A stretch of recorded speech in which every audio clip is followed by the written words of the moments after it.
Thank you very much. So Black Friday, nothing to do with Thanksgiving, has to do with the day that everything went wrong around Veghel, making it known as Black Friday. So it is about the German attack on the corridor at Veghel. Who am I? As Joel already said, I'm a battlefield guide. I'm also on YouTube as the Battlefield Explorer, where I explore battlefields and go around seeing cool things and then filming that for YouTube. And if COVID is not around, then we'll do some guiding as well. We're going to zoom in after 76 years. And we're going to zoom in on one specific action about 24 hours around Veghel. And when you zoom in to that level, then you will quickly notice that sources are contradicting each other. Books, lots of books, they all have a slightly different version. American after action reports, British war diaries, they sometimes describe an action as if the other one is not even present. German war diaries are also somewhat helpful, but at the end of the day, what you need to do is, make choices, interpretations, and sometimes even assume. And there's always that element in looking to an action that is as small as this one. So we have to begin in the middle. On the 21st of September 1944, and assuming that you already know a bit about Operation Market Garden, we'll just jump to some of the parts that have happened up to now. In Nijmegen, the Waal crossing has taken place and the bridge over the Waal River has been secured. However, at Arnhem, the bridge over the Rhine River has been lost, and the 1st Airborne Division has pulled back towards Oosterbeek, and they have formed a perimeter. And especially for the troopers now in Oosterbeek, time is running out, and it is imperative that they reach Arnhem as soon as possible, if possible, the 21st. Around, where I live in Veghel, the 101st Airborne has been very busy as well. They went first to try and capture the bridge at Zoom, which unfortunately it blew up in their faces. They had liberated Eindhoven the day after, and then later in that evening, the first link up on the Market Garden plans began. The 30 Corps linked up with the 101st Airborne in Eindhoven. The bridge at Zoom was repaired. At best, the 502nd and the 327 Glider Infantry, they slugged it out with the Germans there. A victory on the part of the 101st. The dustbin operation happened for the 501st, where they captured 400 German prisoners in an excellent action that happened just to the west of where I live. And most importantly for the 101st Airborne is that the flanks are moving up. And Market Garden wasn't a one corps operation. The idea was that 3 corps would advance abreast, 12 corps on the left, 30 corps in the center, and on the east flank, the 8 corps. And the idea was that 30 corps would focus on getting to Arnhem, and the 12 and 8 corps would cover the flanks. So on the map, looks a bit like this. It's a modern day map, of course. You can see 30 corps in the middle, 12 corps on the left, and 8 corps on the right. But due to various circumstances, 30 corps moved out before 8 and 12 corps. And the amount of backing that they got from 12 and 8 corps was, especially in the first few days, very limited. But it was going to make a difference now on the 21st and 22nd of September as we start this presentation, because 30 Corps, the British of Second Army, had moved up so much that Eindhoven would soon be handed over from the 101st Airborne to the British forces, freeing up a regiment. You can also see on the left and the right at Veghel German units, the 59th Infantry Division, Kampfgruppe Kiel and Kampfgruppe Walthers. And especially the Kampfgruppe Walthers is the focus of today's lecture presentation. The Germans were now going to take back the initiative. In the first days, they were taking blow after blow, not really able to respond in a location where they wanted to. They were being forced into actions, react to what the Allies were doing. And Black Friday was going to be one of their first moments where they really picked and chose the point of attack. They did it at Zon, of course, with a piecemeal attack, but this was a fully fledged attack from both flanks. I've already mentioned Kampfgruppe, or a battle group, and it might be a good idea to start off with explaining what that is. It is an ad hoc unit. These are units that are thrown together at a moment's notice. They are from small to large. They can be as small as a platoon, or so you're talking around 30 men, but they can be almost as large as a division, like Kampfgruppe Chiel, which happened to be on the left flank of Market Garden, and then it would have over 9,000 men. It was always named after the commander, so Kampfgruppe Walther as its commander Erich Walther, and Kampfgruppe Chiel as its commander Kurt Chiel. But being a Kampfgruppe, it wasn't a fully organized and well-balanced fighting unit. It was thrown together with whatever was in supply at that point. And usually a Kampfgruppe would have very limited supply, meaning quartermasters and replenishment vehicles, etc. And usually artillery is also missing. So you have a unit that is capable of action, but it's not a combat division, which is completely balanced out to have the best of everything and enough of everything. These were not unique to the Germans. In Oosterbeek, you had Lonsdale Force, which was fighting near the Rhine.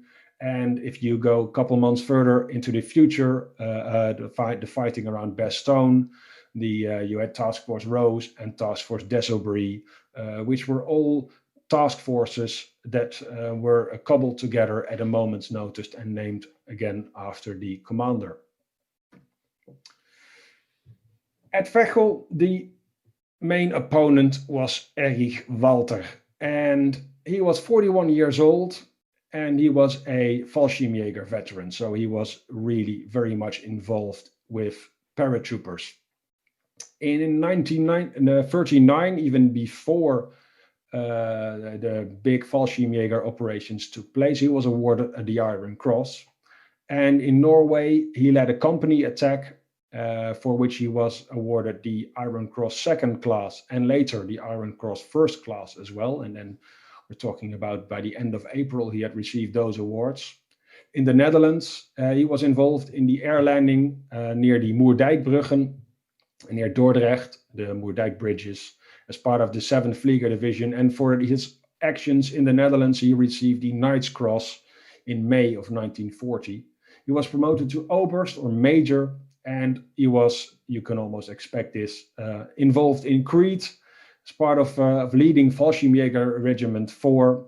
And for his actions there, he was awarded the Oak Leaves to the Knight's Cross. In 1942, he was promoted to Lieutenant Colonel, and he was active on the front at Leningrad and Monte Cassino.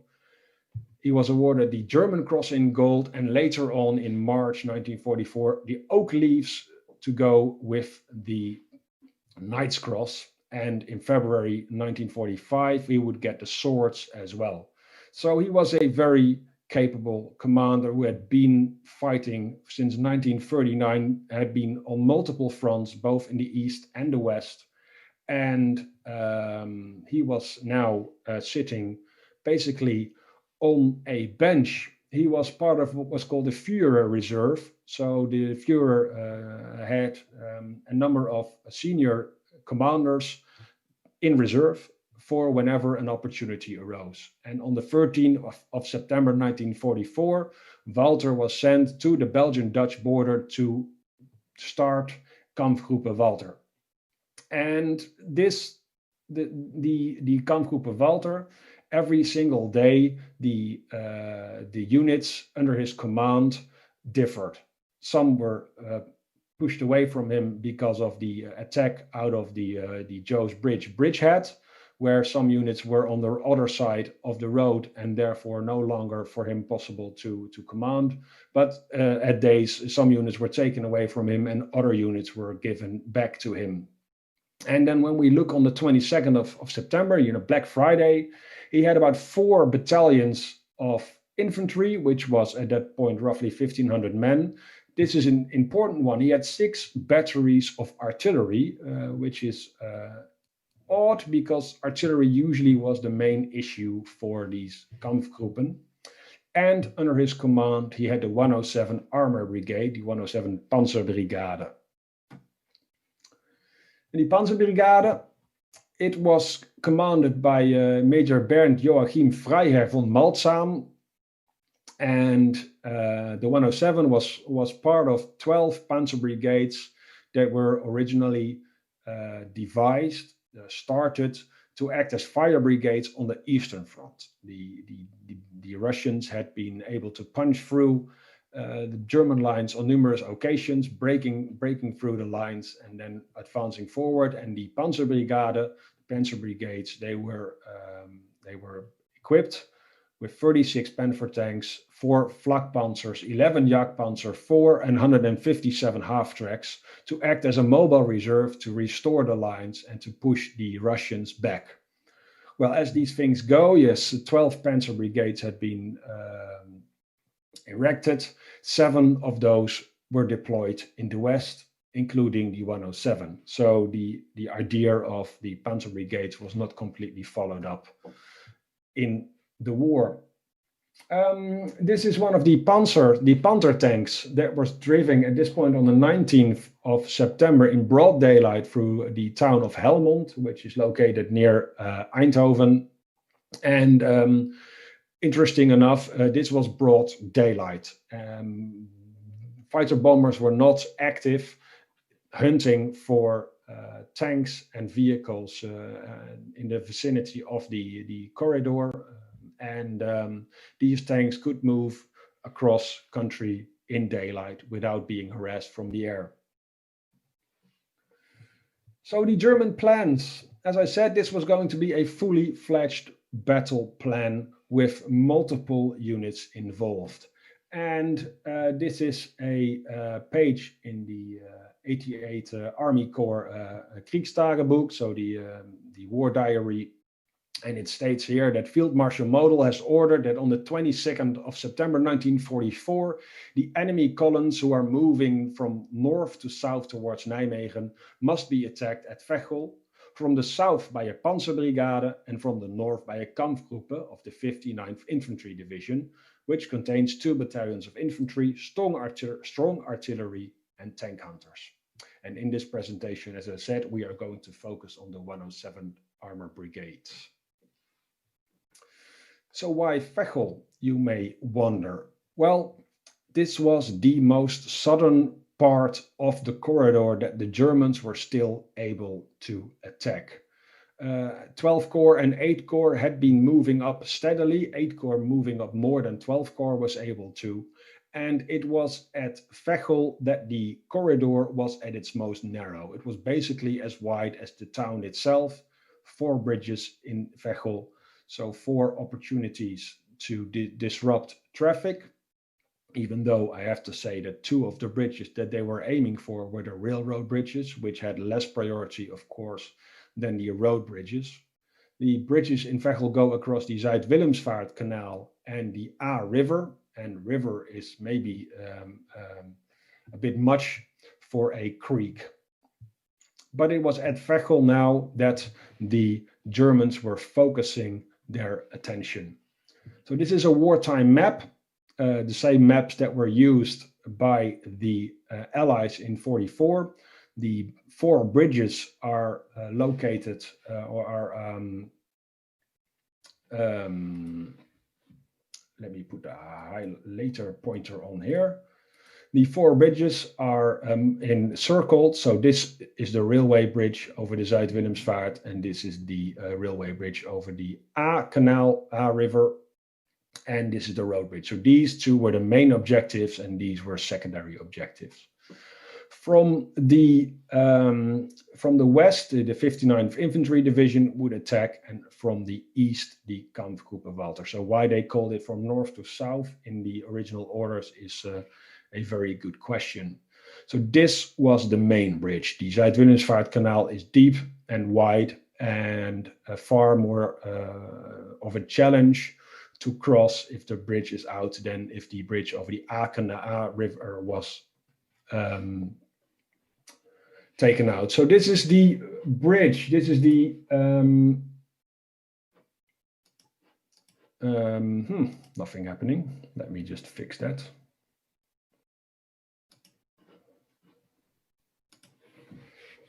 So this is the area of the bridge as it was in 1944, interposed over the modern day footage. So on the right hand side is the lifting bridge that was in place on the 17th of September. And because they knew that the lifting bridge would not have the capacity to hold the tanks and all the vehicles of 30 Corps, a second bridge, a wooden bridge, was built next to it by 3rd Platoon of B Company 326 Airborne Engineers. And the Germans thought that if they could destroy this bridge and maybe the other 3 as well, that would hold up 30 Corps for at least 24 hours, cutting off all the troops north of Veghel. So that is the entire 82nd Airborne Division at Nijmegen, the 1st Airborne Division at Arnhem, as well as all the units from 30 Corps that had already moved beyond Veghel. So it was quite an ambitious plan. You cut them off as close to the base as possible, and then you deal with the cut-off units piecemeal afterwards. That was the plan of the Germans. For the Allies, well, their plan was in a way much simpler, because all they had to do was keep the road open at all times. And of course, the 101st Airborne was assigned that task, but it wasn't alone. The moment that 30 Corps linked up with the men from the 101st Airborne Division, the 44 Royal Tank Regiment was assigned to the 101st, and they together had now the responsibility to keep the road open. Further south, when we look at the Zon and Best, 1519 Hussars is another British tank unit that was assigned to the Americans. But further north here at Veghel and Eerde and Sint-Oederode, it was the 44 Royal Tank Regiments. And this was a veteran outfit. Some of these tankers had been fighting the Germans since the battles of El Alamein at the end of 1942. So very much an experienced unit.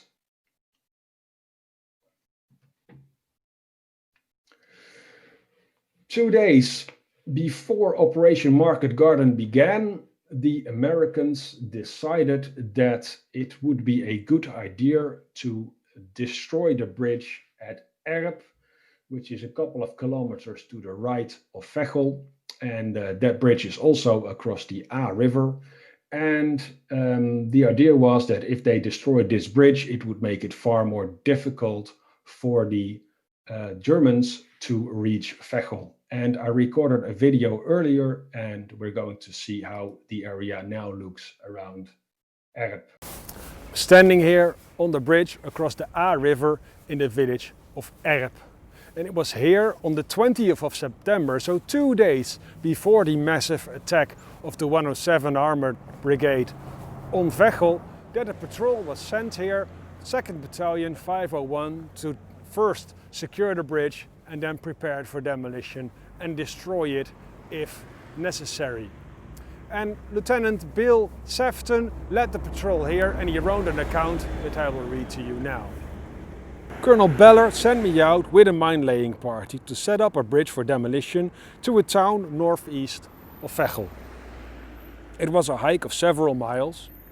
The mine-laying party got out and set up their explosive across the top of the bridge surface. I left an outpost there and went back and reported to Colonel Ballard that they were indeed mining the bridge and that the area must certainly be secure. It turned out that an enemy column came along, an armored infantry outfit. I later heard it was an SS unit. The patrol detonated their charge, which put a half-inch crack across the bridge surface. They fired their rounds and wisely withdrew. It developed into the first real threat to Veghel. So on the 20th of September, they tried to demolish this bridge when they saw tanks coming. But which tanks did they see coming?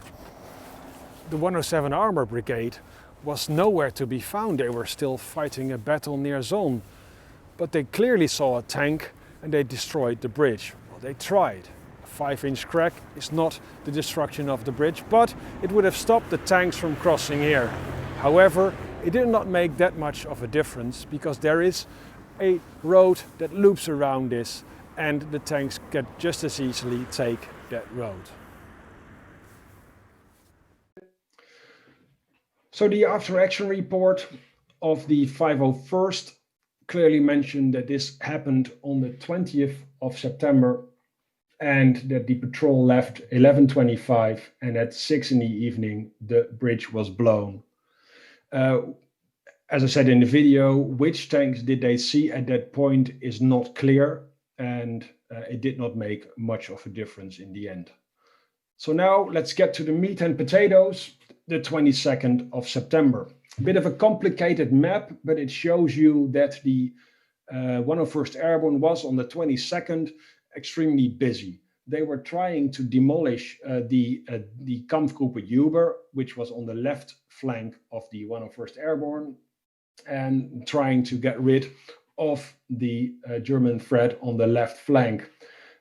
Most of the units of the 502nd and 501st were at that point engaged in that battle, as well as A and B Squadron of the 44 Royal Tank Regiment. In Veghel, there was only the 2nd Battalion of the 501st, and as you can see on the right-hand side of the map, danger is coming. At 09:25 in the morning, reports come in at the headquarters of the 501st that there are German tanks driving towards Veghel. And the civilians are a great help because they forewarn the Americans, but they also exaggerate greatly. They say that 400 armored vehicles and tanks are heading towards Veghel, but it helps Colonel Johnson, commander of the 501st, to position the troops at the right place. And at 09:35, an enemy infiltration is reported on the Erp and Keldonk road. So now you see the fight is starting to come very close to Veghel. At that same time that the 107 Armor Brigade is nearing Veghel, the 506th is on its way to Uden. Eindhoven had been handed over to the British, so the 506th was no longer required there, and they decided to move the entire regiment to Uden and thereby shorten the area through which the British columns were driving, which was completely unprotected by the paratroopers. When they left Veghel, up until the 22nd of September, from that moment on, they were in no man's land. There were no American troops to the left, to the right, in any of the villages above Veghel. So the front line was basically the truck or tank that they were driving in. In order to take about 1/3 of that distance between Uden, between Veghel and Grave, Gravy, as the Americans called it, to secure that, they decided to move the 506 to Uden. And this was on the way and already planned on the morning of the 22nd. The commander of this task force that went out first was Lieutenant Colonel Charles Chase. He had about 170 men with him, including a platoon from Easy Company. And in that platoon were, as we know probably already, was Dick Winters at that time, and also Lewis Nixon and more from Easy Company. And if you read Band of Brothers, you will see that Dick Winters makes it appear as if he was the commander of that task force and that he organized the defense, but in real life, the command had been given to Lieutenant Colonel Charles Chase. But this was, well, lucky, because had they not planned this, Uden would have been completely empty of troops and an easy target for the Germans. But now, by sheer luck, and luck played a very big role in the Black Friday operation, the 506 was on their way towards Uden. This is a picture of the kidnapped CP that they were setting up, the headquarters, the 506. It was opened on the Kapelstraat in Uden, and only the house on the left is still standing, just to the left of the Jeep. And the man you see here putting up the sign is Corporal Robert E. Saylor of Service Company 506. The area has changed. Only the house on the left is still standing. Everything else in the area has been taken down later and replaced by modern day buildings.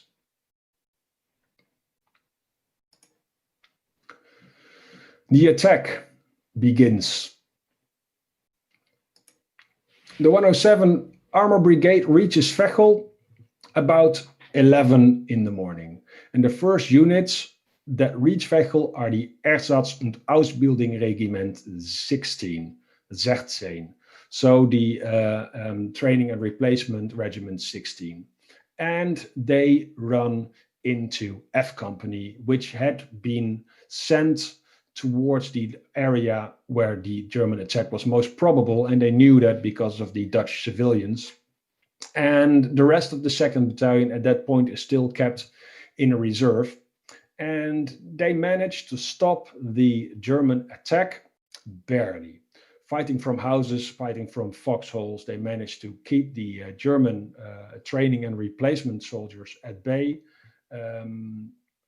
And it is later on that the rest of the 2nd Battalion 501 is also employed in this battle. Dog Company is going on a counterattack together with Easy Company 501, and they managed to completely block the attack. And machine gunner Glenn A. Derber of HQ Company 2nd Battalion 501 recounts of this operation. My first heavy action occurred on the 22nd when a report came in that 40 tanks supported by infantry were approaching. We pulled out of our positions and force marched across town to meet them.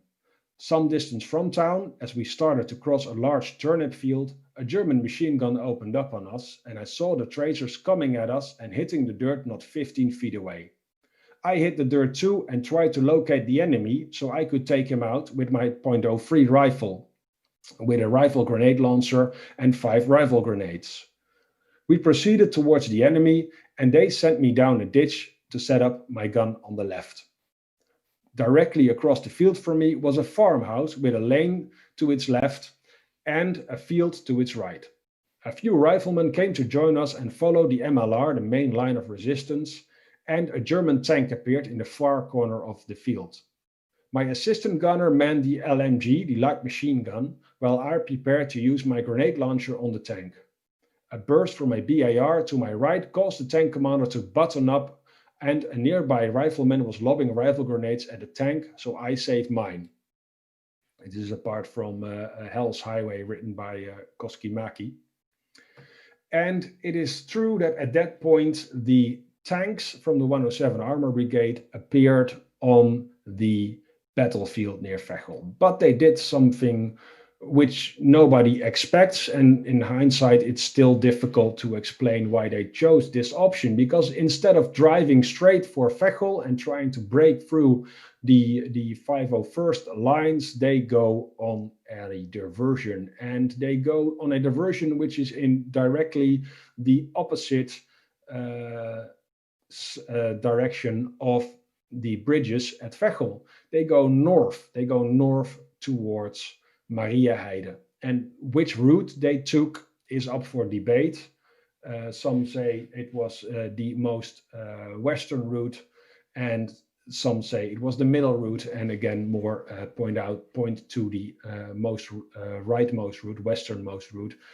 personally, I think this is the most likely route because of what happens next. Wrong place, wrong time. Again, a video that I recorded, and it's about a couple of soldiers who were at the wrong place at the wrong time. So here we are on the outskirts of the village of Mariëheide. And it is here on the road behind me that the 107 Armor Brigade reached the village. In 1944 the road passed on straight through the camera, but it has been changed in the early 1950s. And it is here that 4 men who were completely caught up in the situation, had nothing to do with the battle, found themselves suddenly being attacked by the 107 Armor Brigade. 2 were on a motorcycle and 2 were in an airplane flying over the area. The road you see behind me leads to the village of Uden that you can see in the background, and it was built on the exact same location as the corridor was in 1944. And it is from Uden that 2 men on the motorcycle drove out towards Belgium. Driver James Rennie and Lance Corporal George Draper. They were driving along this route, oblivious of any danger, but suddenly the 107 Armor Brigade came out from the trees and they were caught in a crossfire. They had no chance and they were killed outright. And they were first buried in one of the ditches next to the road before being moved to the Uden War Cemetery after the battle in the fall of 1944. Also coming from the direction of Uden was pilot McCrory and his passenger Captain Hazel. And they were flying in an Auster and they were carrying important documents from Nijmegen towards Burg Leopold in Belgium. And they too were at the wrong place at the wrong time. And when the Germans saw that spotter plane, they immediately opened fire. The plane crashed and both men were killed. They were buried behind me where now there is the motorway. So here we are at the Uden War Cemetery, standing in front of the graves of Major Hazel and Captain McCrory. When the plane did not arrive at a destination, a search was called for, and in the war diary the progress of that search was logged. And I'm going to read from the war diary now. So in the morning, Captain McCrory took off to fly G2 airborne to Burg Leopold, but did not return. Enemy attack on lines of communication north of Eindhoven had temporarily cut off flight. The next day, Captain McCrory not yet reported. Fighting north of Eindhoven prevented aircraft taking off to make a search for missing pilot and machine. News received later in the evening that his passenger, G2 Airborne, had not reported. So, on the 26th of September, so that's 4 days after the flight took off, they finally had positive news. Search continued for Captain McCrory by Flight Command. Positive information from the 2 senior officers that an Auster had been shot down on the 22nd at approximately the right time. Unable to search area as it was occupied by the enemy. Captain Wykes of the flight, acting on information received from the Guards Armored Division, eventually found the crash. Later he met Captain Knight and they, with other flight personnel, went 2 miles south of Uden where they positively identified Captain McCrory. A padre was obtained and Captain McCrory and Major Hazel were buried side by side close to the aircraft. Another war diary also mentions Captain McCrory. This was 662 Squadron of the RAF. And it mentions on the 26th of September. Today we found Captain McCrory's aircraft burned out near Uden.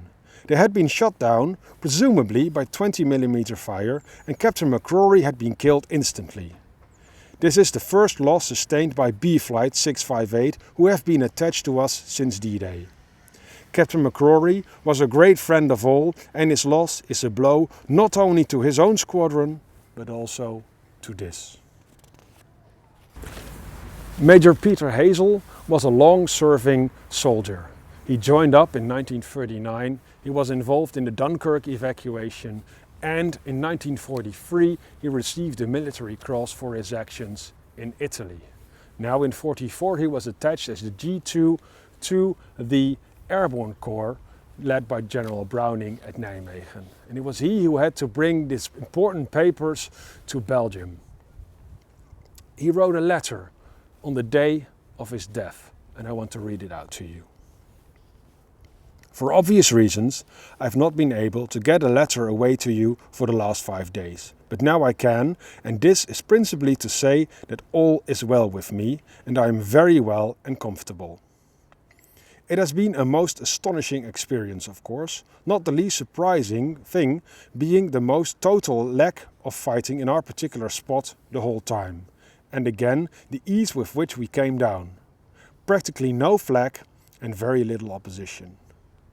It was a wonderful moment when our main forces joined up with us, and now we are comfortably established and things are almost back to normal.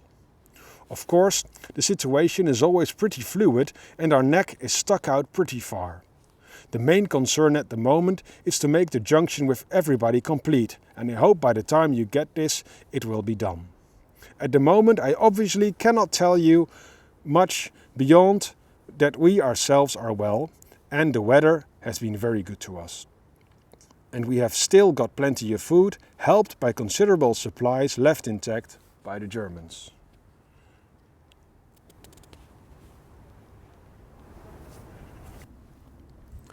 Buried one row from Major Peter Hazel and Captain McCrory are buried George Draper,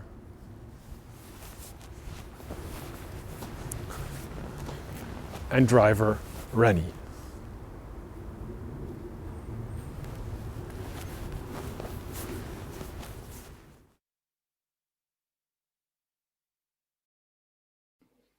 So 2 people at the wrong place at the wrong time. Also at the wrong place at the wrong time in a way was the 123rd Light Anti-Aircraft Regiment, a British unit. And since this is a fight that most people don't know about, I'm going to quote at length from their war diary. On Friday, 22nd September 1944, E Troop was proceeding in a regimental column to Nijmegen. Regimental HQ was leading and E Troop was immediately behind. The column was moving throughout the night and at approx 06:15 they had reached Veghel, where it was ordered by movement control to pull off the road for 5 hours to allow other troops through. Because of the great amount of traffic on the road, all the vehicles were nose to tail. At approximately 0:10:30 hours, rumors were heard of enemy tanks in the east, our right flank, and though there was no official news, it was decided that should any enemy action occur, E Troop would move some of their vehicles past the regimental HQ vehicles in an effort to disperse the column and also to provide some defense. Number 2 detachment of E Troop had taken up an anti-tank position near the head of the regiment HQ. Almost immediately, the detachment was engaged by direct enemy gunfire and Sergeant Scott was badly wounded.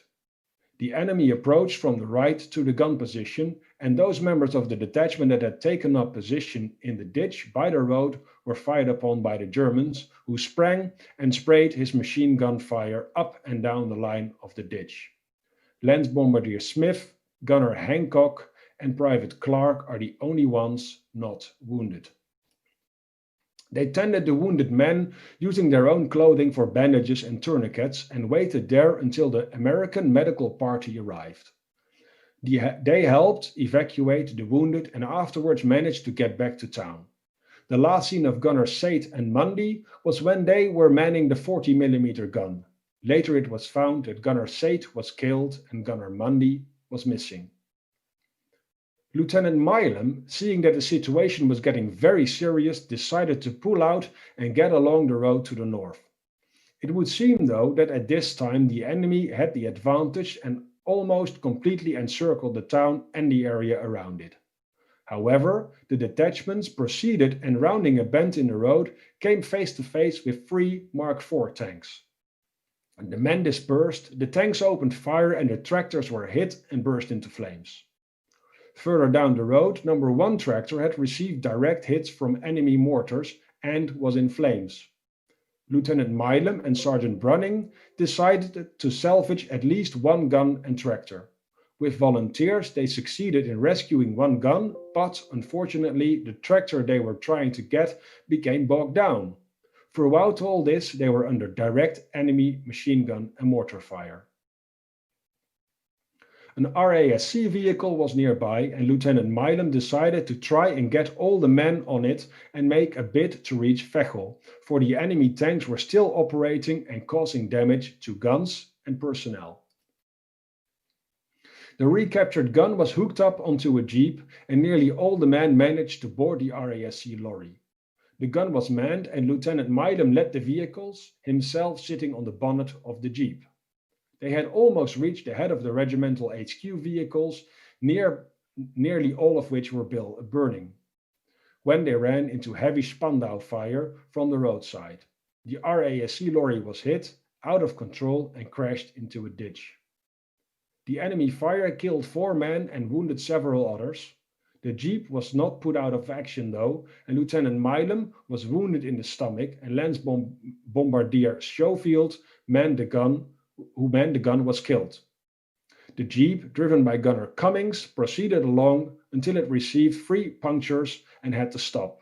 Gunner Cummings attended to Lieutenant Milam and 1 other wounded man as best he could, and stayed with them for an hour or so until an American medical party arrived and evacuated the wounded.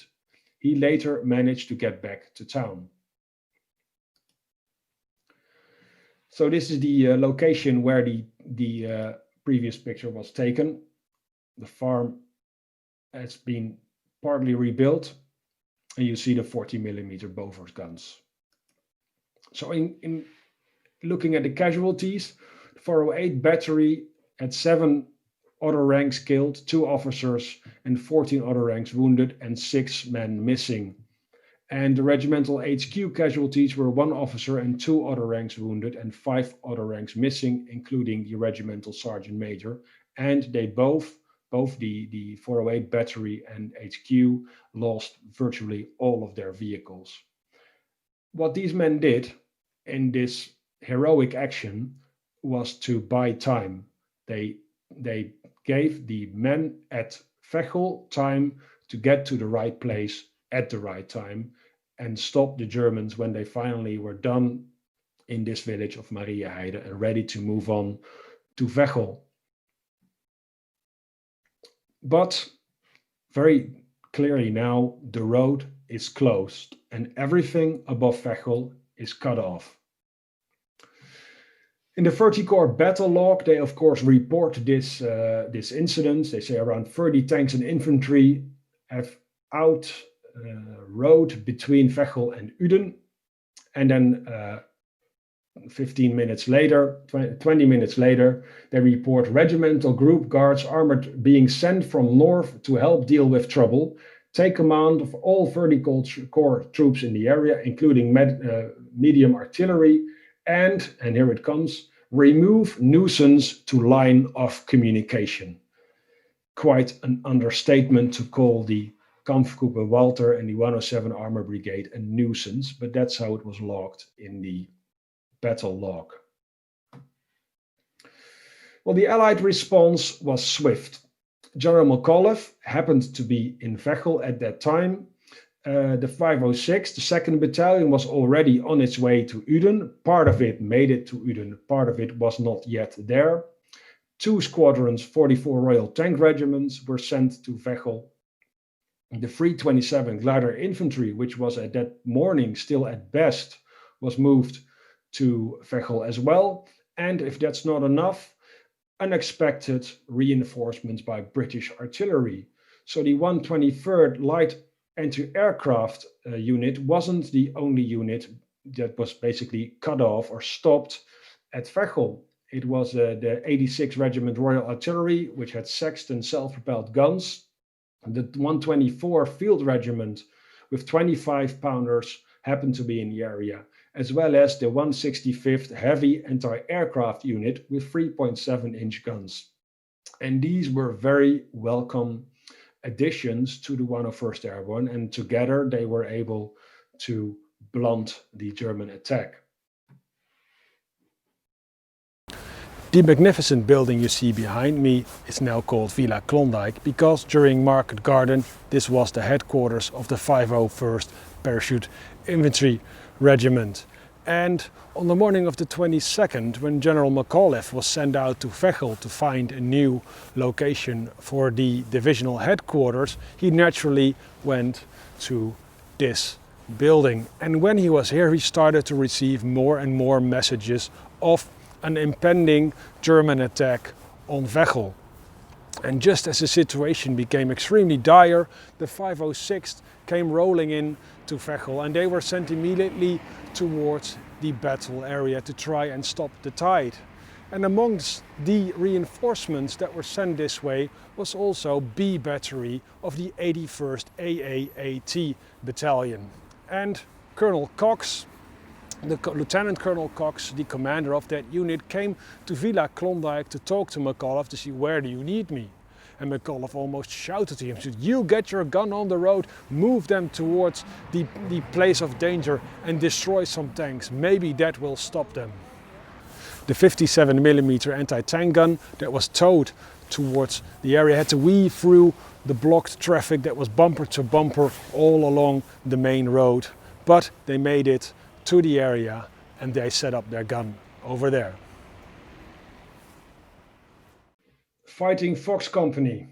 A lot of what is coming next has to do with Fighting Fox Company, F Company 506, and they bore the brunt of the fighting at the corridor on both Black Friday and the day after. And a lot of eyewitness accounts come from Herbert A. Edgy, and he was a first lieutenant in, I think, 2nd Platoon 506. And it wasn't easy to find a picture of him. The only picture I could find was this one, which was probably taken in Austria at the end of the war. And this was in the Currahee scrapbook. And I've zoomed in on this picture a lot, but over here some more. But this blurry face here, that is Herbert E. Edgy. Also of note is First Lieutenant Raymond Schmitz, of course, also Fox Company 506.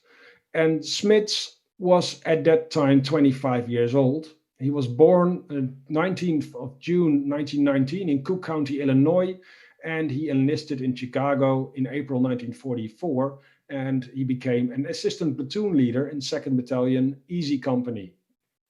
Before Normandy, he was transferred to 3rd Battalion, 3rd Battalion, 3rd Platoon, Easy Company, I should say.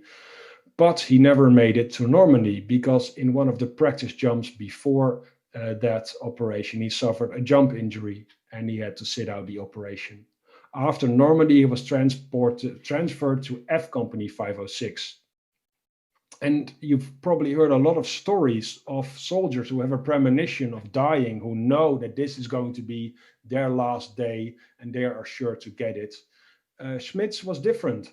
He was certain he would survive.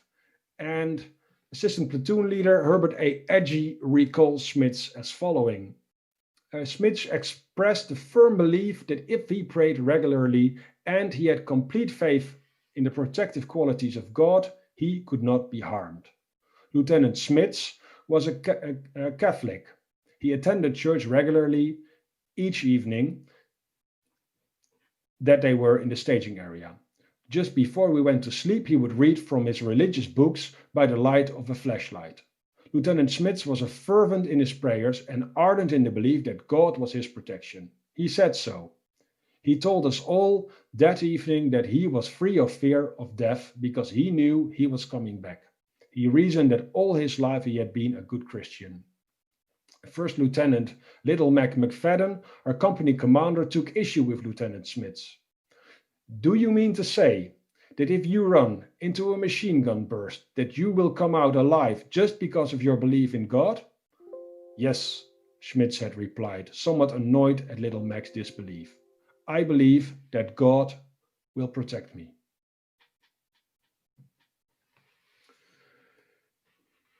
So 2nd Battalion 506, they plug the gap.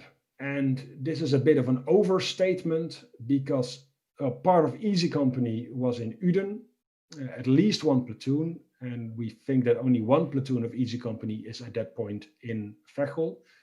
D Company, Dog Company, is still miles away and on its way to Veghel. So it's all up to F Company to D-truck, and while they do that, they immediately come under German artillery fire. And again, Lieutenant Herbert Edgy remembers. As we were riding peacefully through the center of town, there was a sudden loud cracking noise. Another and another followed. And by this time the trucks had stopped.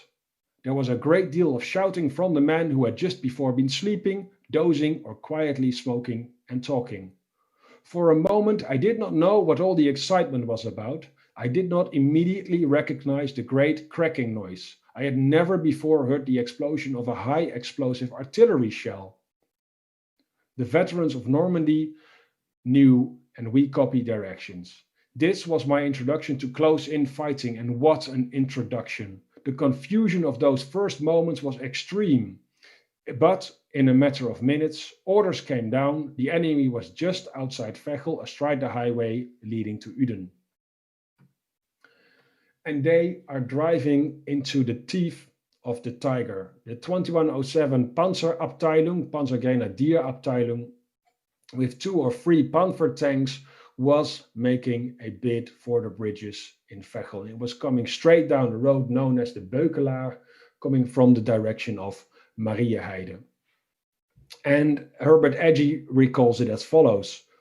I was very tense, but had little fear. In fact, though tense, I had a deep inner calm.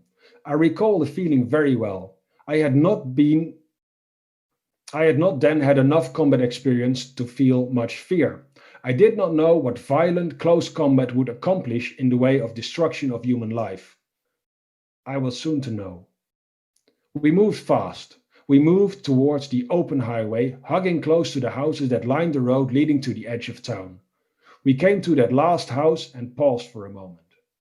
I saw that a ditch running by the highway side commenced about 25 feet from where we stood. I gave the order and 3 of us ran at a low crouch for the ditch and jumped in. Still crouching, I proceeded up the ditch. The others followed closely. I had gone but a few feet when machine gun bullets began crackling over my head. At the same time, I came to the end of that part of the ditch, which was crossed by a dirt road leading to a field to the right. I saw that I had to cross this open and unprotected spot to get to where the ditch began again. I hesitated. The machine gun bullets were cracking right over the spot. I didn't want to cross that piece of ground just then. I looked behind me. The ditch was beginning to fill up as more and more men of the platoon jumped in. I knew I had to get out and move ahead. There was no way to stop the men from coming in. I knew that we could not crowd up. It would be murder if a mortar shell landed among us. Then I saw Lieutenant Smits come into the ditch. I yelled to him to hold the men up a minute until we could get across. I remember Lieutenant Schmitz's face as he moved up to where I was. It was white, tense, and grim. His eyes were wide with the realization of danger and the imminence of death. That was the last I saw of him. I jumped out of the ditch and ran swiftly to the right to a hedgerow into which I flung myself. I began to crawl quickly into a right flank position with the other 2 men. After going several yards, I peered out into the open field to my front. There were several small trees in the field. Suddenly, the brush surrounding one of the trees in the middle of the field began to move. I saw a German tank emerge and move slowly down the highway. I saw it fire several times as it moved parallel to my position. I did not know it at that time, but I had just seen the fiery death into Lieutenant Smith. He had moved ahead after I went to the right. The tank then crossed the highway and into the field on the other side. A round from the advancing German tank struck a British truck stopped on the roadway above the troopers. It was full of ammunition, and the impact caused a huge and deafening explosion. Those in the ditch below tried to move back away from the burning truck and stay low in the ditch to avoid the enemy machine gun fire. but 2 men were not moving in the ditch: Schmitz and Payne.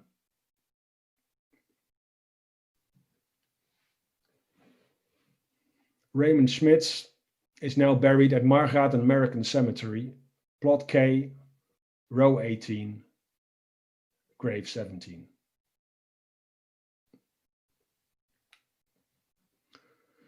So Lieutenant Smith was caught up in the Panzer angriff, in the Panther attack on Veghel. And they came riding down the road from the right. And the first tank was probably commanded by a man named Karl Kraus, the commander of 3rd Company, drove down this road until it got to these houses. And there it turned off the road. And I have a video from that. So the tanks were coming directly at the camera, directly at us. And then it turned, the tank turned to the right and it drove in between these 2 houses. And there wasn't a lot of space in between those houses for a Panther tank. And on the right-hand side, the tank left they damaged the wall. And you can still see this damage here, where it still is visible 76 years later, where the tank damaged the wall. It drove in between the houses, and behind these houses, the Ruys family had built a makeshift shelter. It was a T-fort that they had been dug in, and about 3 meters of earth and dirt was piled upon it. And when the fighting began, they took shelter in that T-fort. And not for long, they were not for long alone there, because the Van Iperen family also joined them. And now 16 people are in a tiny shelter for hours as the battle rages around them. And that tank, after it cleared the 2 houses, it drove directly for this shelter. And Nelly Ruys, who was in the shelter, she remembered looking out of the shelter and seeing a Panther tank come closer and closer. And she frantically waves with her handkerchief, trying to get the tank crew to see them. And at the very last moment, she succeeds. For some reason, the tank makes a turn to the left and misses the fragile hiding place. If not, be sure that there were 16 dead civilians otherwise. So maybe the tank driver saw it, maybe he had a different plan, but for some reason, at the last moment, the tank turned away. Well, as we already know from a video earlier, a 57mm anti-tank gun was on the move towards the danger area. And there are many claims on the destruction of the Panther tank, but the current consensus is that the gun was under the command of Lieutenant Colonel X.B. Cox, who was the commander of the 81st AAAT battalion. So he himself went on with the anti-tank gun towards the point of most danger. Captain Elfos D. Guimard, the B Company commander, and Private First Class Rogie Roberts. Those were the 3 men who were manning the gun. And Corporal William Boyer had driven skillfully the gun towards the position. And it was in position just at the lower end of this aerial picture. The Panther tank, after it had cleared the T-fort shelter, it made another wide turn and drove into the fields. And that is where the men from the gun just saw it. They stopped the Jeep, unhooked the gun, and turned it around. And they did not have time or the possibility to dig in the legs of the gun, because they had to put it up at the middle of the road. They saw the tank at no more than 100 meters away as the tank spots them. Slowly but surely, they see the tank gun rotate toward them, and unfortunately, the tank fires first. And the guys think they're gone, and this is the end, and they feel the heat of the shell passing over them, but it misses, and it hits the building behind them, and they are sprayed with bits of chalk and stone. And now it's their turn. They fired their first round and immediately hit the tank at the tracks, and it caught fire. They fire again, and another shell hits that tank. But because the legs were not dug in properly, when the first round was fired, the gun jerked back, and Private First Class Robert was hit on the knee by the gun, and he broke his kneecap.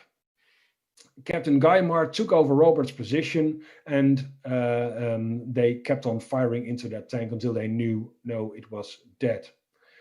And helping them out was Lieutenant Colonel Cox, and also a glider pilot, which is interesting. Well, for the Panther crew, all 5 members got out, but 3 were killed by the Americans immediately, including the commander Karl Kraus. 2 others made it out alive, but one of them died later. So who was this glider pilot? Well, it turned out to be Thomas J. Barry. He was a flight officer, 24 years old, and he had piloted a glider which he landed at Groesbeek, and now he was on his way to Brussels to fly back to England. And in a newspaper article that later appeared, he told his story. And he says, when their truck reached the outskirts of the Dutch town of Veghel, all hell broke loose. And I mean all hell broke loose, recalled Barry. German shells rained down on the town, chunks of slate from the roofs crashed in the streets. Barry got separated from the other 4 pilots after they bailed out of the truck, and he dashed down an alley between houses and took cover in a ditch. Exploding shells panicked the horses in a nearby field, and they raced about madly. Heart-rending cries came from some of the steeds that were wounded. And when Barry heard the tank approaching, he said, I got up and I ran like hell back to the street where I came from. I took cover in a doorway near the edge of town and made myself about 2 inches thick. British trucks were blazing after taking German shell fire, and ammunition in some of them was exploding. Smoke was filling the streets. Then Yanks in an anti-tank unit pulled up and began setting up their gun. Among them were Corporal Roberts of Port Arthur and the commander of his battery, Guymar of Houston. They were calling for help, but nobody did anything. So I went and helped them, Barry said. He helped the soldiers set up the gun and then carted shells from the back of the jeep. Barry could see the German tank from where I was standing in the street. I saw the tank's gun swinging around towards us, he said. I'll tell you, I'm still scared about that to this day. The tank fired and the shell hit the roof of a house right behind us. At that point, the American crew knocked out the tank, he said. A second tank following the first one came into view, but it turned tail and went out of sight. The man with the anti-tank gun took off, then I took off. I didn't see my pilot buddies again until I got back to England. Years and years later, I mean like in the 1980s or 90s, Thomas J. Barry was awarded the Silver Star for his help. And he didn't need to help. I mean, he was a glider pilot. He wasn't even trained to fight as infantry. Being a glider pilot basically meant he was in the nascent Air Force. And his only job was get back to safety. But he decided there and then that these guys needed help, and he went out to help them. The area where the gun fired has changed dramatically. It is now a roundabout. This is approximately the location where the 57mm anti-tank gun was set up, and it fired straight into the direction of the white van you see in the distance. As I said, multiple claims were laid on the destruction of that tank. The 44 Royal Tank Regiment also put in their war diary that they fired on the tank and hit it, but they also mentioned that an American 57mm crew probably hit it immediately before their shell hit. So they were thinking that it may have been the 57mm gun we talked about.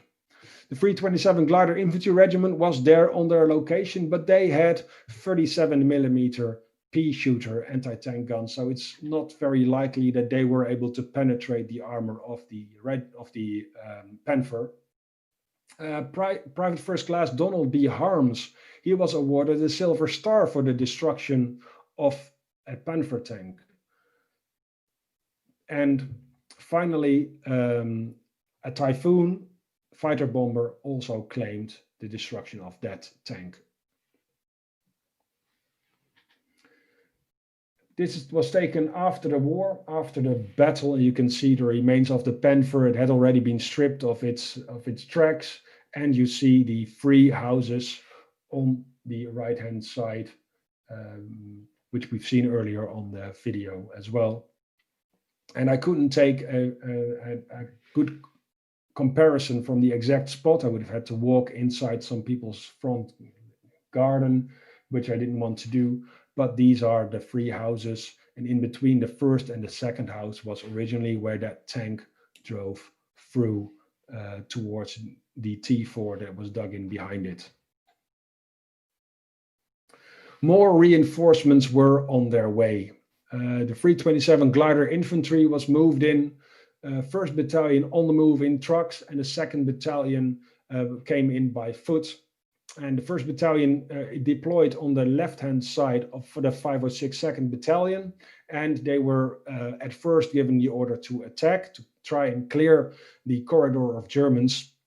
But the big amount of Germans on the corridor quickly made Colonel Singh change his mind, or I should probably say McAuliffe changed his mind, and they were called back to their start line and set up their area for defense.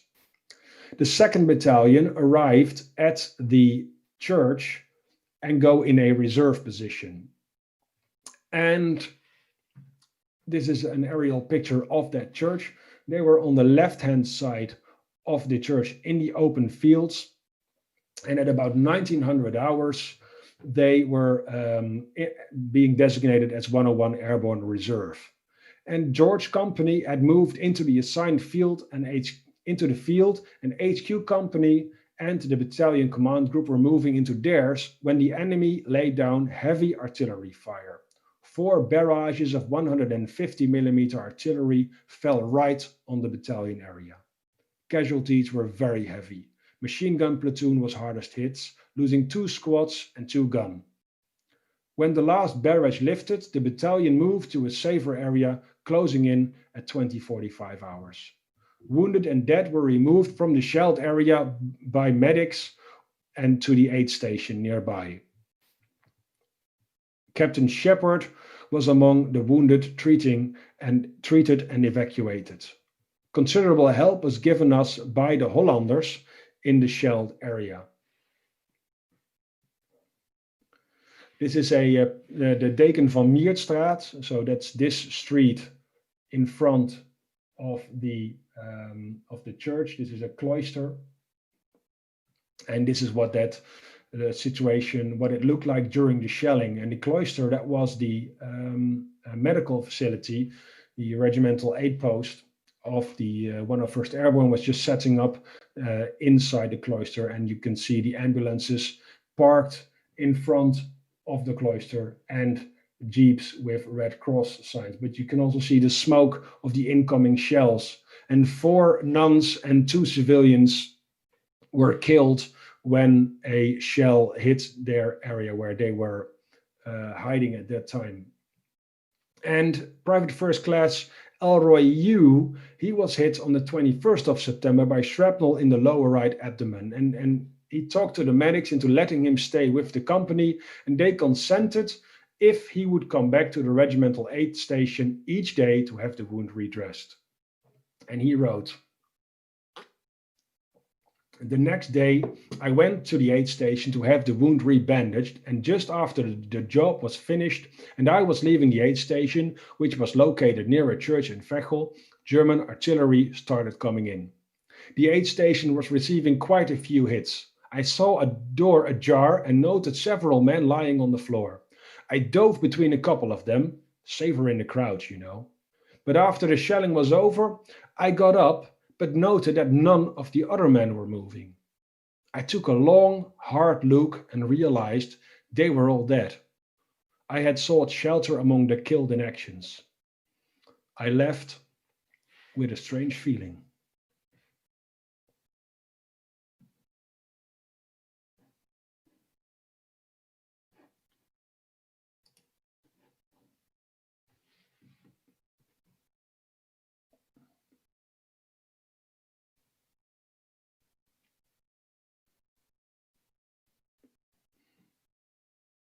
It is one of those locations that has not changed at all since 1944.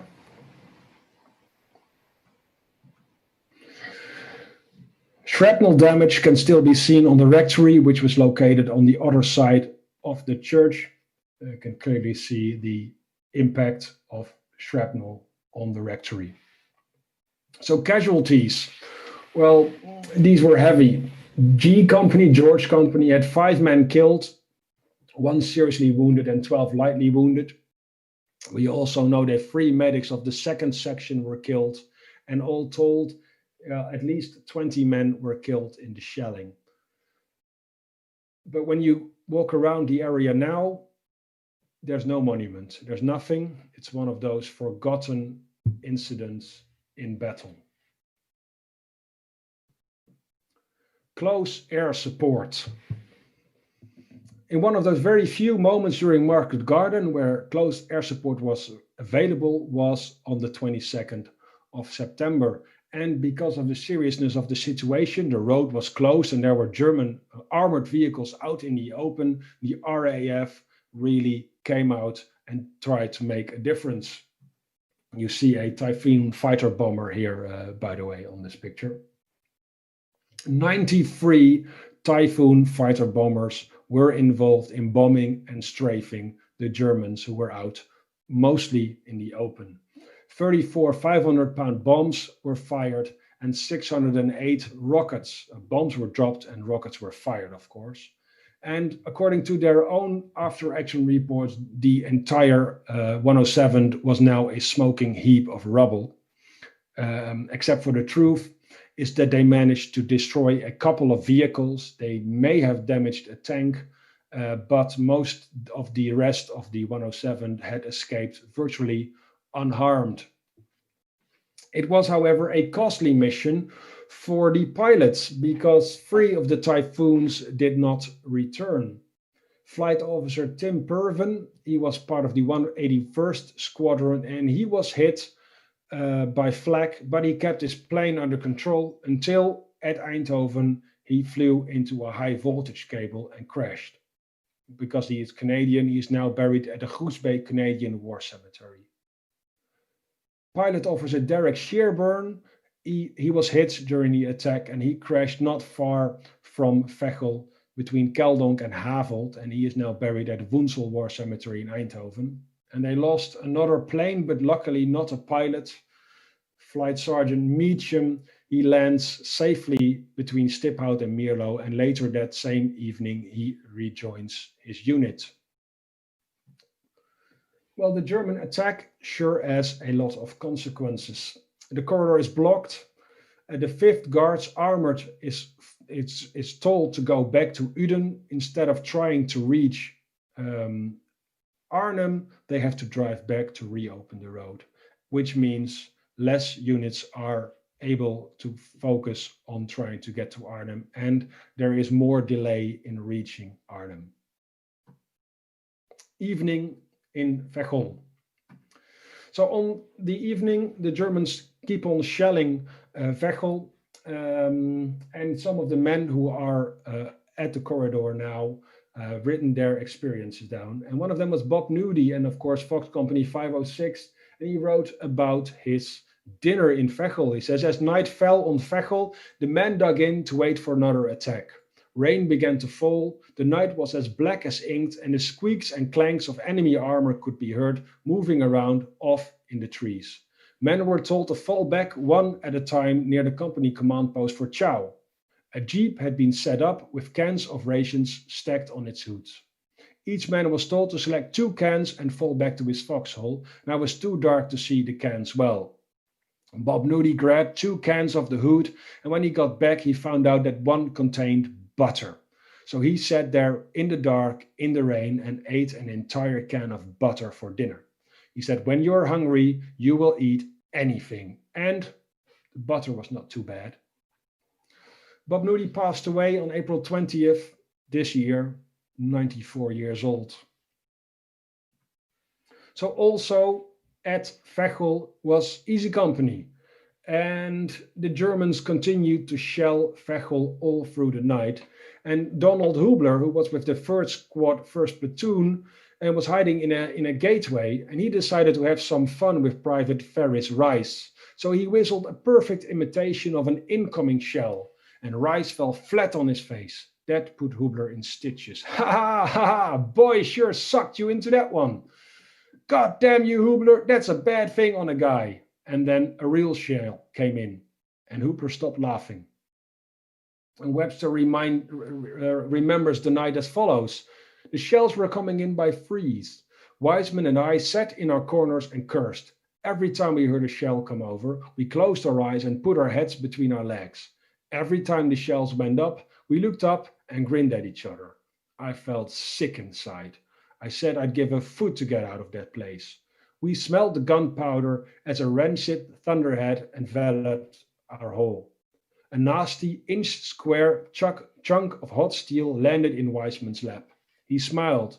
3 more, and then 3, and then 3. No wonder men get combat exhaustion. And Webster later wrote his parents, artillery takes the joy out of life. Robert Purdue, again, Fox Company 506, he went on a patrol during the night. He had to make contact with the 3rd Battalion 327, which was on their left, but they probably made a wrong turn. And he later wrote that this patrol is one of my most vivid memories. And I don't think we walked anywhere near 5 miles, though it seemed like an eternity. We could hear German vehicles moving around on our right, obviously adjusting their positions for the attack that would follow the next morning. And as we walked down that lonely road, a cow began to follow us. Clop, clop, clop, clop, clop, clop. She obviously wanted to be milked. While some fresh milk would have been welcome, this was not the time for either of us to play farm boy. And I was carrying a .45 caliber automatic pistol. I took it out of my holster, removed the bullets, and used it like a hammer to beat the cow over the head to discourage her company. A logical comment to moo, moo at the time would have been, go see the crowds, they might appreciate fresh milk more than we. But I didn't say that, for I was too frightened to even think about such a logical solution. And even if I had, she undoubtedly spoke only Dutch and would not understand. The next day, the 23rd of September, the Allies reinforced both Veghel and Uden. In Veghel, the 101st Airborne now had 6 battalions of infantry, 3 squadrons of tanks, and a lot of artillery, mostly British. And at Uden, the 5th Guards Armored Brigade, consisting of the Grenadier and the Coldstream Guards, have now moved south again to reopen the road. But the Germans are not yet finished with the attack on Veghel, and they make a last desperate attempt. And they use the Grenadier Air Sergeant Ausbildung Regiment 16 again, parts of Panzer Grenadier Regiment 2107 again, and at least a Jagdpanzer 4, which you see here on this picture, and or a Panther. And also involved were a couple of Sonnenkraftzeug 251 half-tracks. And they hit Fox Company again. And Bob Janes remembers it as follows. By then, most of the platoon had pulled back and were crawling down a shallow ditch. It was hardly enough to keep your butt out of the horizon. I looked back towards the barn and saw this large trooper running across the field. We saw him fall, and I remember someone saying that it was Lieutenant Hall. The 2nd platoon moved back while taking the brunt of the enemy attack, crawling down a ditch to the previous night's position, over the sound of explosions from the mortar rounds and the snapping of small arms fire. Purdue later wrote, Early that morning, the Germans attacked down the road James and I had patrolled the night before. We were hit by infantry and half-tracks, but I remember none of that. At the time, I was in the open doing what I don't remember when I received my first $1 million wound as a German bullet struck my knee. I think I was the first in our platoon wounded in that attack. It felt like my knee had been struck by a baseball bat. I looked down and saw a large, red spots on either side of my knee where the bullet had entered and exited. I could not have been happier had there been two beautiful baubles on a Christmas tree. My immediate thought was, this is going to get me out of here.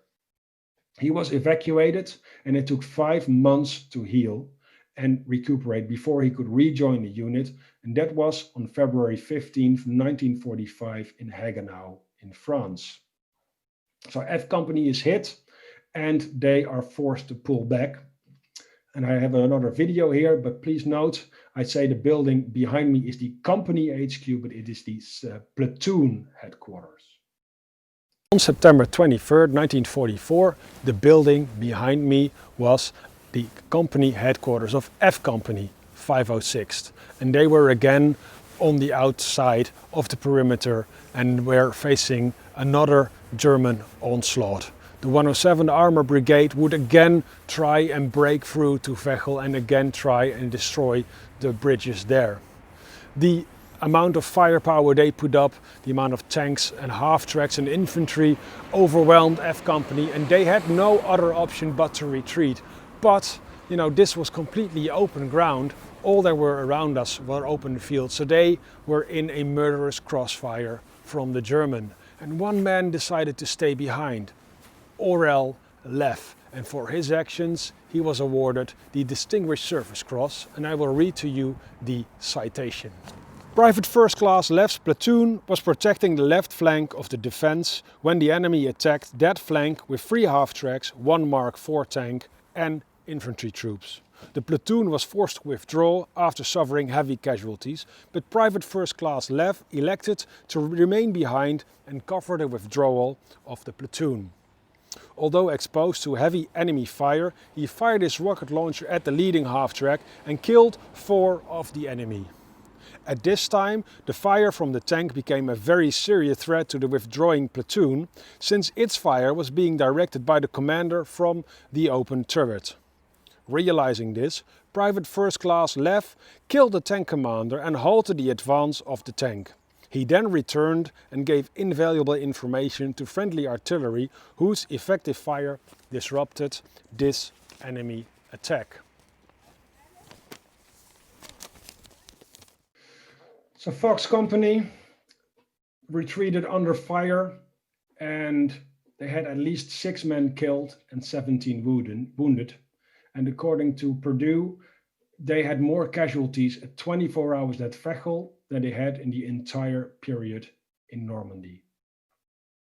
They couldn't push through. The Germans were eventually stopped at around 10, and that's when the situation on this side of the perimeter was quiet again. As for Aurel Leff, he was killed on the 9th of October 1944 at Randwijk, and that is at the location where the Crossroads battle happened. He was killed the day after that battle when the Germans launched another counterattack there. So the last attempt, one more try, one more push would do it, would break through to the bridges. He wasn't done with Veghel just yet. He could not attack down the Beukelaar anymore because he knew now that that was too well protected. So he decided to go the most direct route. But the most direct route was not tank country. You can see here bogs. There is the Aar River running here. So the best he could do was maybe reach the town. But at this time, it didn't really matter. They just had to get in Veghel and see what they could accomplish now. 4 Panther tanks of the 2107 Panzer Abteilung attacked, together with men from the 2nd SS Panzer Grenadier Regiment Richter. The attack began at around 11 and it became a tank versus tank duel at Veghel. C Squadron, 44 Royal Tank Regiment with at least 2 Shermans and the 2107 Panzerabteilung with 4 Panthers. And the whole engagement, again, there was a bit of a luck involved with on the British side, because the British and Americans, they planned to go on to the offensive and attack Erp. So tanks from C Squadron, 44 Royal Tank Regiment and 2nd Battalion 501 were moved out towards the edge of Veghel, where they would rendezvous with the 2nd Battalion 501st and from there attack Erp. At 12:30 hours, reading now from the war diary of the 44 Royal Tank Regiment, one enemy tank was observed by a troop waiting at the RV. This was reported to be a Panther. It was engaged by a Firefly, but in poor light due to the rain, the shot missed. By this time, the telescope had misted over before it could be cleaned, and the Firefly was knocked out. And this is a very famous picture, you've probably seen that before, of this Firefly, which was knocked out with multiple hits on the front of the tank. None of the crew were killed. Meanwhile, the troop leader, Lieutenant Arsenault, was engaged by a 2nd Panther, which fired at him from his left through a house, which was the only cover in the whole area. A 3rd Panther was observed 400 yards to its right, which was changing position and swimming its tail towards him. He engaged and got off 4 shots, one through the track, which immobilized the Panther, a 2nd which missed, a 3rd and 4th which hit the turret, causing a slight penetration, killing the officer commanding and brewing up Kit, which was on the back of the tank. At this time he was engaged by a 4th Panther to his right front, whose first shot penetrated the turret of the Sherman, and the crew bailed out as it was only a matter of time before the tank would brew up. This proved to be the case, as the tank was brewed up in the next 10 seconds. The troop leader was wounded, and members of both the crews were safe and returned on foot. And this is the tank that they managed to knock out. And you may already notice the extra antennas that are on this tank. You can also see some of the camouflage that remains on the tank. This was a command Panther, a Befehlspanzer, and in it was Hans Albrecht von Pluskow, who was the commander of the 2107 Panzerabteilung, and he was killed in this battle in his tank. And you can see here on the right edge of the track, one of the sprockets, one of the wheels that on which the tracks run. And around Veghel, of course, battle relics can still be found. And this is the rearmost end of the track of the Panther tank that we just saw here. So this part of the tank is now somewhere in Veghel with a farm family that has lived in this area, well, from the war up until now. For the Germans, this battle was their high water mark, and they had to pull back. Major von Pluskow, who was killed, Hauptmann Lüneburg from the training and replacement battalion 16 was killed, and also 2 other commanders. So this is a picture at Gemert, a nearby village, and you can see a total of 8 graves there in front of the church. But there were still, on top of that, a lot of field graves in the area. And the Germans, they decided to pull back because they now felt the wrath of both B Company, 44 Royal Tank Regiment, which was strengthened by 2nd Battalion 506, as well as the Grenadier Guards, which were coming straight down the road, straight through Mariaheide, and the Coldstream Guards, which were trying to cut them off.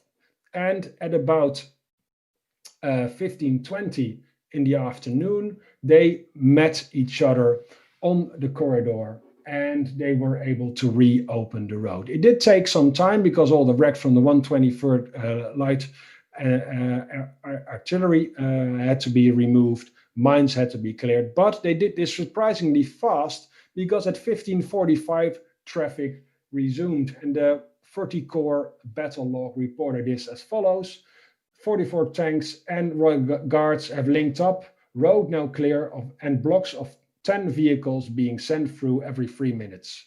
Enemy still in area. So it's not completely safe. The road may have been cleared, but the area is not completely safe.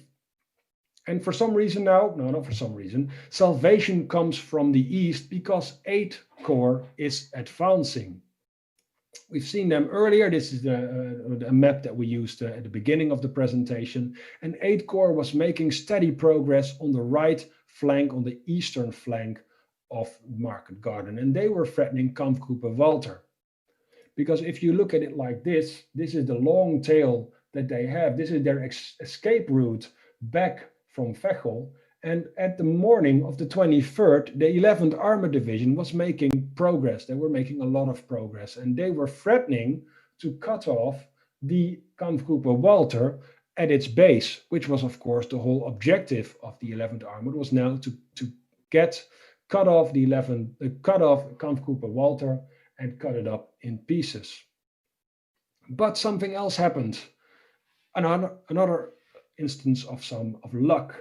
Because there was a glider lift heading for Nijmegen with the 325th Glider Infantry.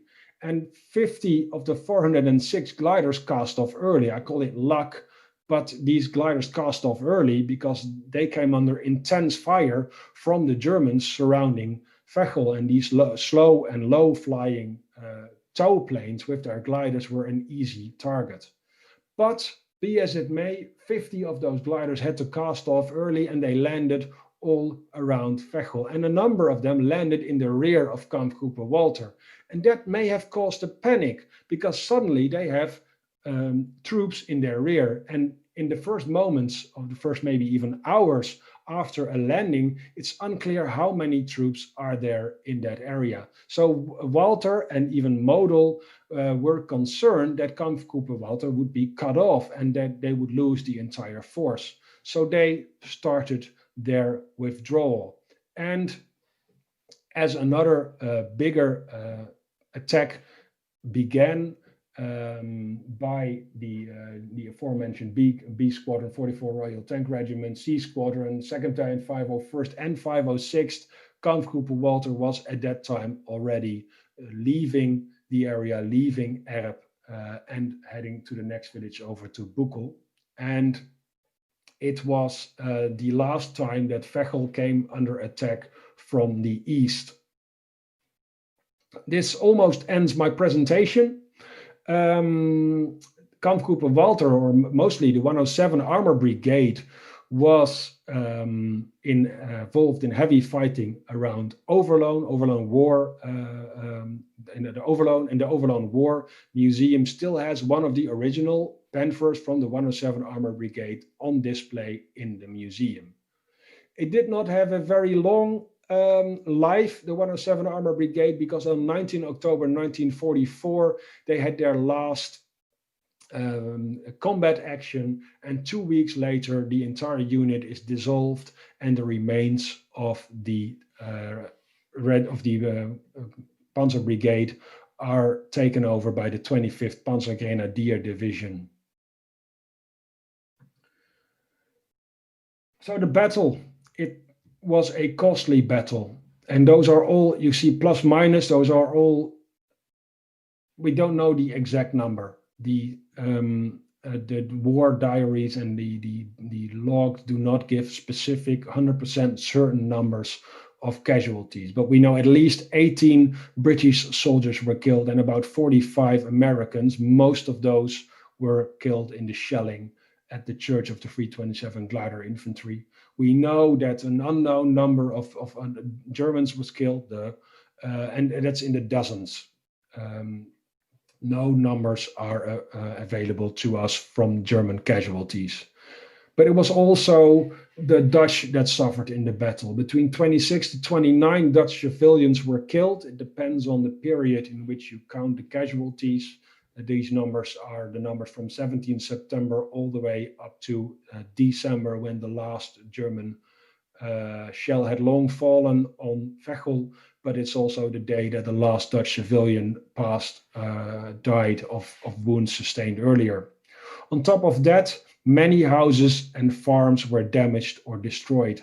Of the 1,800 buildings in Veghel, during deliberation, during the fight for Veghel, 48 buildings were completely destroyed, 109 were heavily damaged but repairable, and 806 were lightly damaged. So half the houses of the town of Veghel were damaged.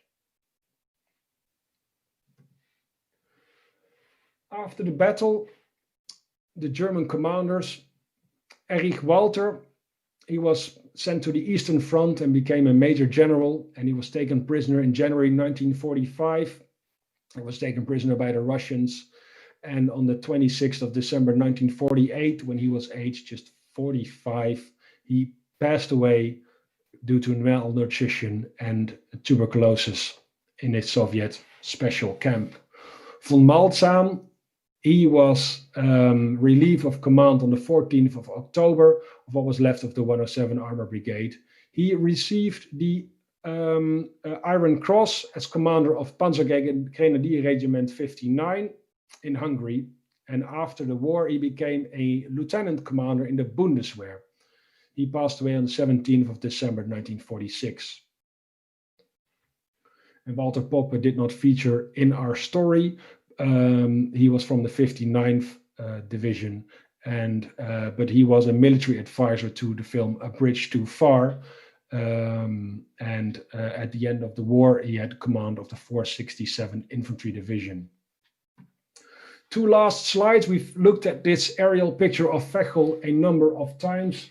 We now are familiar with the three houses here. This is the building where Oral Lev fired on the Germans, and this is where the tank was destroyed. And this is also a farm that was there during the war. The area changed dramatically after the war. The blue line is the corridor, the original corridor route, which stops here and is no longer going directly to Uden. This is the house where Oral Lev fought off the Germans. These are the three houses that we've seen earlier where the Panther tank drove through. And this is also one of the farms that is still here. Sources I've used a lot. And then the questions.